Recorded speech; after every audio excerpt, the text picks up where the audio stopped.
CNBC Pakistan میں ایک بار پھر مجاہد بریلوی کراچی اسٹوڈیو میں اور احتشام الحق اسلام آباد سے دوسرا پہلو میں خوش آمدید کہتے ہیں. مجھے تو ایسا لگتا ہے کوئی احتشام سازش ہو رہی ہے, کوئی ٹیکنیکل بات بھی ہو سکتی ہے, لیکن مجھے کہ ہم اور آپ فیصل عابدی سے کھل کر بات نہ کر سکیں. لیکن عابدی صاحب اب آپ کو آواز آ رہی ہے میرے خیال میں؟ جی ہاں, مجھے اب آپ کی آواز بالکل کلیئر ہے. تو چلے میں ڈائریکٹ آپ سے ایک سوال یہ کرتا ہوں کہ وہ تو خیر کھولی اور کوٹری کی بات ہو رہی تھی, پوچھ لینا. چلے کھولی پہلا والا سوال کا جواب نہیں آیا پوری طرح سے. جی عابدی صاحب جی, مجھے احتشام بھائی کی آواز ریکنسیلیشن نہیں ہے. کیسی ہے ایک بڑے لیڈر کے ساتھ توہین آمیز رویہ اختیار کیا ہوا آپ کے لیڈر نے, کیوں؟ مجھے احتشام صاحب کی آواز بالکل نہیں آ رہی بھائی. میری آواز تو آ رہی ہے آپ کو کہ انہوں نے جو کہا آپ کی آ رہی ہے بریلوی صاحب, بٹ احتشام صاحب کی نہیں. چلیں احتشام کی نہیں آ رہی ہے, میری بھی آ رہی ہے, تو کافی ہے یہ جو انہوں نے کہہ دیا کہ کھولی میں بھی ملاقات نہیں ہوگی. تو خود بھی تو کال کوٹری میں اس وقت صدر صاحب تھے, تو جب کھولی میں وہ نہیں ہوں گے تو خود کے ایوان صدر میں آپ کے صدر ہوں گے, وزیر اعظم آپ کے ہوں گے اپنی جگہ. جب میاں صاحب کی ماضی میں حکومت تھی تو بے انتہا مقدمات انہی کے دور میں بنے, جس کا بعد میں انہوں نے غلطی کا اعتراف بھی کیا. اب یہ ظرف تھا کہ جب وہ جیل تشریف لائے تو زرداری صاحب نے ویلکم کیا اور کھولی کے اندر کثیر وقت ان کے ساتھ گزارا, نہ صرف ان کا خیال رکھا. لیکن اب اگر دوبارہ یہ غلطی ہوئی تو اس کو غلطی نہیں کہیں گے, اس کو حرکت اور عادت کہیں گے. جو عادت سے مجبور ہو جاتا ہے دوبارہ کھولی میں بیٹھنے کے لائق نہیں ہوتا. کیونکہ کھولی میں جو ساتھ دیا جاتا ہے وہ دنیا کے کسی بھی تخت میں آپ ساتھ دے دیں اس کا مزہ نہیں ہے جو کھولی کے ساتھ کا مزہ ہے. تو جو احسان کیا تھا اس کو دہرانے کی کیا ضرورت تھی؟ اگر صدر صاحب نے بڑی فراغ دلی یہ دکھائی تھی کھولی میں جو ساتھ دیا تھا, اس کا اس طرح ذکر کرنا بھی کوئی مناسب نہیں ہے عابدی صاحب. نہیں, بار بار اگر عادت ہو جائے اور عادت سامنے آ جائے تو پھر تنبیہ کی جاتی ہے کہ ہم بھی انسان ہیں, ہمارا بھی دل ہے, ہم بھی دل رکھتے ہیں. بارہا اگر اس صورت کے اندر جو ہے یہ ہو نہیں پائے گا.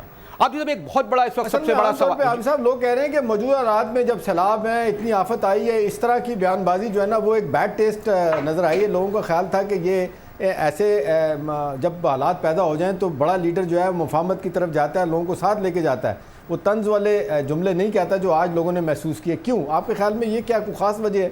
اگر اس سے قبل آپ میاں صاحب کی کسی تقریر کا حوالہ دے دیتے تو شاید لوگوں کو سمجھنے میں اور آپ کی بات کا خلاصہ کرنے میں خاصی آسانی ہوتی.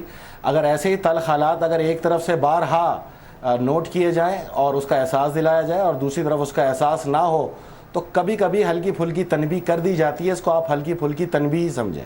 ایک عابدی صاحب جو بنیادی سوال اس وقت گزشتہ 2 ہفتے سے پولیٹیکل منظرنامے میں چھایا ہوا ہے اور ہم نہیں چاہ رہے تھے کہ اس پر اتنی تفصیل سے گفتگو کریں لیکن اس سے نکل نہیں جا سکتا, اور وہ ہے ذوالفقار مرزا صاحب کا دیا ہوا بیان. ابھی تک یہ تاثر ہے کہ MQM کو جو انہوں نے دہشت گرد کہا, ٹارگٹ کلر کہا, قتل کا ذمہ دار کہا, اور نہ جانے وہ الفاظ استعمال کیے بار بار دہرائے جا چکے ہیں. ایک خیال یہ پایا جاتا ہے کہ یہ سب کچھ ہو ہی نہیں سکتا کہ ذوالفقار مرزا صاحب بغیر صدر آصف علی زرداری کے پوچھے بغیر کہیں.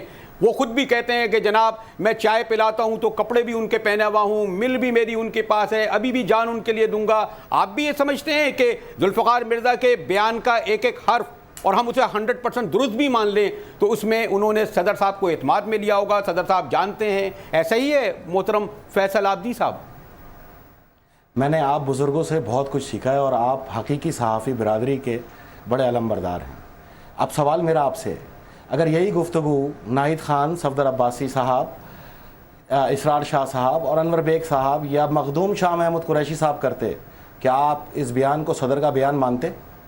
ٹھیک, تو آپ یہ سمجھتے ہیں کہ اور اگر نہیں مانتے, نہیں وہ بیان تو اس لیے نہیں مانا جا سکتا نا, مطلب جس انداز سے وہ کہتے ہیں پٹارو کالج کے 4 دوست 40 سال کے دوست ہیں, ہر نرمی گرمی میں صدر صاحب نے ان کا ساتھ دیا. اب جو قیوم جتوئی صاحب ہیں, ڈاکٹر عاصم صاحب ہیں, مرزا صاحب اور پینٹ صاحب, لوگ کہتے ہیں کہ کئی موقعوں پہ بڑے اوپنلی صدر صاحب نے کہا تھا کہ جو کچھ مرضی ہو جائے میرا ذوالفقار مرزا کا ساتھ ختم نہیں ہو سکتا. اس حوالے سے ان کی امپورٹنس بہت زیادہ ہے, اور باقی جن لوگوں کا نام لیا شاید ان کی امپورٹنس نہیں ہے, وہ تو بیوی کے قریب کے لوگ تھے. صدر صاحب کے ساتھ کبھی بھی ان کا تعلق ایسا نہیں رہا. جس طرح مجھے یہ یقین ہے کہ میں یہاں بیٹھا ہوں CNBC کے آفس میں, اس طرح مجھے یہ یقین ہے کہ ڈاکٹر ذوالفقار مرزا سے زیادہ میں نے پیپلز پارٹی کے اندر وفادار ترین آدمی نہیں دیکھا. ٹھیک, احمد مختار صاحب پہ بھی فخر ہے, قائم علی شاہ صاحب پہ بھی فخر ہے, لیکن گزارش یہ ہے کہ جب پبلکلی ایک شخص بیٹھ کے اپنے استعفوں کا اعادہ کر دے تو آپ تمام لوگوں کے اور میرے اصولوں کی کتاب میں یہ لکھا ہے جو میں نے اب تک پڑھی ہے 2 سال اسلام آباد رہ کے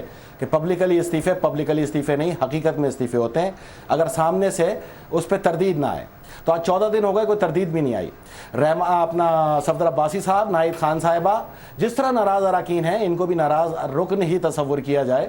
ان کی پالیسیز کا پیپلز پارٹی کی پالیسیز سے قطعاً کوئی تعلق نہیں ہے. صدر زرداری کا اصول یہ ہے کہ جو بھی پارٹی پالیسی کے خلاف چلے، وہ دوست ہو، اپنا ہو، پرایا ہو، دشمن ہو، جو بھی پارٹی پالیسی کے خلاف چلے پارٹی ڈیکورم کے تحت اس کے خلاف کارروائی کی جائے. تو جو کارروائی صفدر عباسی صاحب، ناہید خان صاحبہ، اسرار شاہ صاحب، انور بیگ صاحب، مخدوم صاحب کے ساتھ عمل پذیر ہوئی، 45 سالہ دوستی بھی اس کی راہ میں نہیں آئی. اور اسی پالیسی کے تحت ڈاکٹر ذوالفقار مرزا استعفے دے کے اپنے خیالات سے لوگوں کو آگاہ کر رہے تھے. آپ کیا سمجھتے ہیں ان کے خیالات کس حد تک درست ہیں متحدہ قومی موومنٹ کے بارے میں جو انہوں نے انتہائی تفصیل سے کہا ہے؟ کیا سب درست ہیں متحدہ قومی موومنٹ پہ الزام؟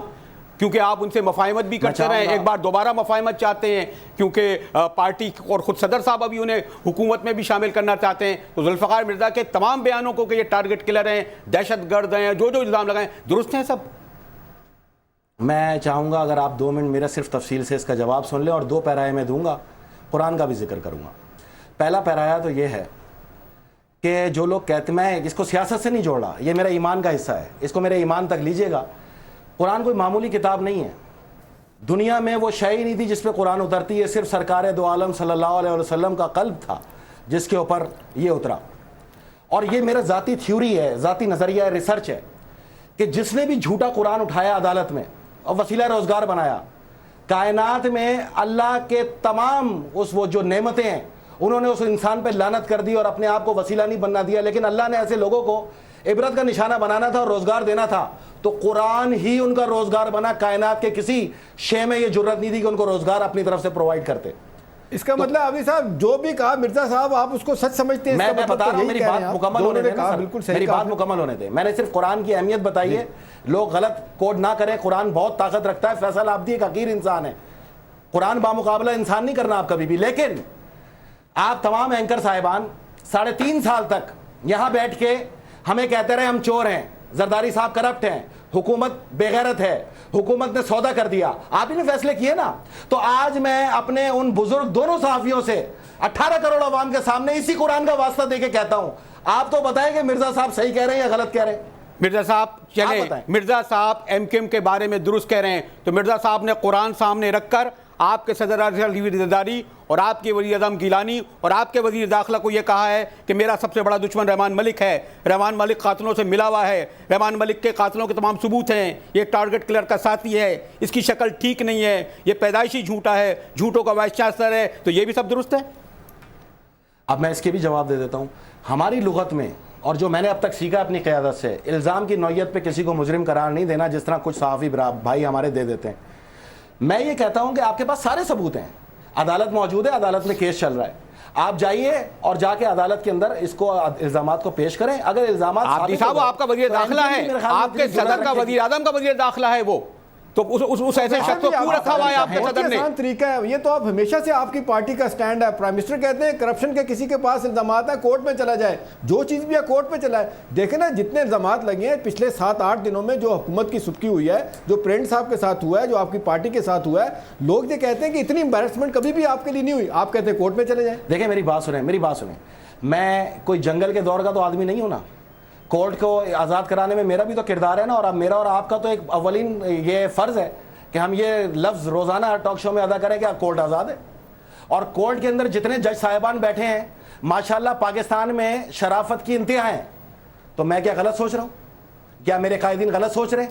اگر ہمارے علاوہ عدالت میں آج تک کوئی کورٹ کے اندر مقدمات آئے، میں بارہا مقدمات کا اظہار کرتا رہا، وہ کبھی چلے. میں اصغر خان پٹیشن بتاتا رہا، کبھی وہ چلے. میں ظفر علی شاہ کیس بتاتا رہا، کبھی وہ چلے. فیصل عابدی 176 ٹارگٹ کلر دکھاتا رہا، طالبان کے 922 ٹارگٹ کلر دکھاتا رہا. کیا ان پہ ضمانت نہیں ہوئی؟ تو اگر میں یہ کہہ رہا ہوں کہ یہ کورٹ ہی سب سے بہترین چیز ہے اور آپ کی اور میری سوچ متفق ہے، تو نہ میرا صدر غلط کہہ رہا ہے، نہ میرا وزیر اعظم غلط کہہ رہا ہے. آپ لے کے جائیں گے؟ نہیں. دیکھیں نا کورٹ میں تو چیف جسٹس صاحب یہ کہہ رہے ہیں کہ جی میں نہیں بلاؤں گا ان کو خود آ کے پیش ہونا چاہیے. مرزا صاحب کہتے ہیں کہ جی جب تک مجھے نہیں میں بناؤں گا، مجھے نہیں بلایا جائے گا، میں نہیں جاؤں گا. تو لوگ تو اس کو سیاست کہہ رہے ہیں. وہ کہہ رہے ہیں کہ کس کی سیاست ہے، کون اس پہ پس رہا ہے. اگر فیصل رضا عابدی یا اس جیسے کسی شہری نے عدالت میں درخواست دی ہو کہ جناب آپ یہ کیس چلائیں اور عدالت نے بڑی مہربانی کی ہو, کیونکہ عدالت بھی تو عوام کے پیسے سے چلتی ہے نا, فیسیلیٹیٹ تو عوام ٹیکس سے ہوتی ہے. تو اتنی مراد لینے کے بعد اگر جج صاحب نے میری درخواست قابل سماعت کر لی تو آپ کا سوال صحیح ہے, لیکن اگر آپ لوگ کی تقریریں سن کے اور کراچی کے حالات دیکھ کر سو موٹو ایکشن لیا تو پھر ہر کام عدالت کو خود کرنا ہے, خود ہی بلانا ہے. نہیں فیصل عابدی صاحب,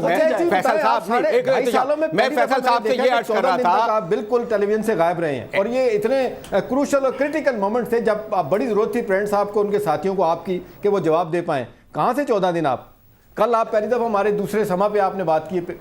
احتشام بھائی, اپنی کچھ عادت ایسی ہے, جب تک پختہ یقین نہ ہو جائے نا کہ جو میں بات کرنے جا رہا ہوں وہ صحیح ہے, میرے لیے غائب ہو جانا ہی بہتر تھا. لیکن 12 دن بعد جب مجھے اس چیز کا یقین ہو گیا کہ صدر زرداری صاحب کی دوستی جو 45 سال سے ذوالفقار مرزا صاحب کے ساتھ تھی, پارٹی پالیسی کے اگینسٹ چلنے پر پارٹی کی مقدم رکھا گیا, تمام نظام کو اور دوستی کو قربان کر دیا گیا, میں کل واپس آ کے ٹی وی پہ بیٹھ گیا. میں نے وثوق سے کہنا شروع کر دیا, میں نے حلفاً اور قسماً کہا کہ مرنا جینا ختم ہو گیا, دوستی ختم ہو گئی, پارٹی پالیسی سے ہٹ کے چلنے پہ مرزا صاحب کی پارٹی کے اندر موجودگی ختم ہو گئی. آپ لوگوں نے اب نہیں ماننا, کسی کے کلیجے میں ٹھنڈ نہیں پڑے, اس کو اس کا ظرف مبارک, مجھے میرے الفاظ مبارک, مجھے ایمان ہے. میں تو یہ آپ سے پوچھ رہا تھا عابدی صاحب کہ آپ یہ کہہ رہے تھے نا کہ قرآن جیسی مقدس کتاب کو سامنے رکھ کر ذوالفقار مرزا صاحب نے جو کچھ کہا ایم کیو ایم کے بارے میں مانتا ہوں 100% درست تھا. میں تو کراچی میں ہوتے ہوئے اور ہو سکتا ہے دوسرے حوالوں سے بھی مانتا ہوں کہ سب درست ہے. یہی بات میں کہہ رہا ہوں کہ انہوں نے قرآن سامنے رکھ کر رحمان ملک کے بارے میں, آپ کے صدر کے اور وزیر اعظم کے وزیر داخلہ کے بارے میں کہا, تو یہ اگر سب سے بڑا ملک دشمن آپ کی پارٹی کا وزیر داخلہ ہے تو پھر تو یہ سمجھا جائے گا کہ آپ کی پارٹی, آپ کی حکومت ہی اس ملک کی جڑیں کھوکھلی کر رہی ہے, ملک سے دشمنی کر رہی ہے, جس نے رحمان ملک جیسے شخص کو وزیر داخلہ رکھا ہوا ہے. دیکھیں جی, میں یہ 9 بجے کی بریکنگ نیوز تو بننے نہیں دوں گا, میں بھی یہیں بیٹھا ہوں. میں نے یہ کہیں نہیں کہا کہ انہوں نے صحیح کہا ہے, میں نے یہ کہا ہے, میری بات سنیں, میں نے قرآن کی اہمیت بتائی ہے اور ڈاکٹر ذوالفقار صاحب کو بھی بتائی ہے اور سننے والوں کو بھی بتائی ہے کہ قرآن وہ تھا جس کو نبی کا صرف سینہ برداشت کر سکا تھا. ہر کوئی اگر قرآن اٹھا رہا ہے تو یہ جان لے کہ قرآن کوئی معمولی چیز نہیں ہے, ہمارے ماں باپ اجداد قربان قرآن کی حرمت پہ. لیکن میں یہ کہہ رہا ہوں, اگر انہوں نے قرآن اٹھا کے کہا ہے تو کوئی ثبوت تو ہوں گے نا. میں بھی یہی کہہ رہا ہوں, میں بھی یہ کہہ رہا ہوں کہ درست ہیں, میں بھی یہ کہہ رہا ہوں عابدی صاحب ثبوت ہیں. بے شمار لوگ ٹیلی ویژن جو اس وقت دیکھ رہے ہیں انہیں یہ بات نہیں سمجھ آ رہی, آپ بہت گاڑے طریقے سے بات کر رہے ہیں, عرف عام میں جو بات میں تو یہ کہہ رہا ہوں, وہ سچ ہے. میں تو یہ کہہ رہا ہوں کہ تمام ثبوت جو ہے ایم کیو ایم کے بارے میں درست ہیں اور واقعی صحیح ہیں. جوائنٹ انویسٹیگیشن کمیٹی نے بھی ایم کیو ایم کے بارے میں ثبوت پیش کیے, وہ درست ہیں. یہی میں کہہ رہا ہوں کہ رحمان ملک کے بارے میں کیا ثبوت ہیں.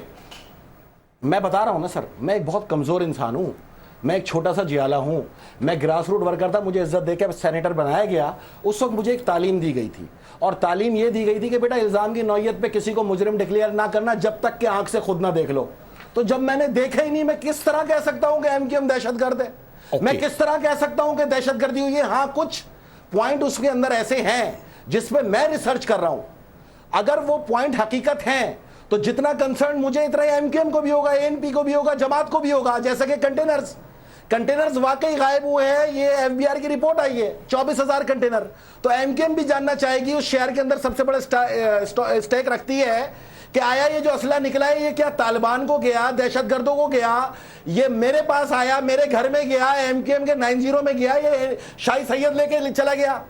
اگر یہ اسلحہ نکلا ہے تو اس کا مطلب کوئی فوج تیار ہو رہی ہے جو اس ملک کی سالمیت کے خلاف کام کر رہی ہے. اور وہ کون ہے؟ اگر سالمیت کے خلاف کام کر رہا ہے تو اور وہ کون ہے؟ دوسرا ایم کیو ایم تو نہیں مان رہی. ایم کیو ایم تو کہتے ہیں کہ جی یہ تو ایسے کہانی ہے, اگر ایسی بات تھی تو اس کی ایف آئی آر کوئی درج نہیں کرائی گئی, کسی سے پوچھا نہیں گیا. یہ تو پہلی دفعہ ایف بی آر نے بڑا کام دکھایا, جو مان لیا جس کو آپ ریپرزینٹ کرتے ہیں, گورنمنٹ کا حصہ ہے, وہ کہتے ہیں 24,000 کنٹینر غائب ہوئے ہیں, اسلحہ بھی تھا اور بھی چیزیں تھیں. ایم کیو ایم تو نہیں مان رہی اس کو نا.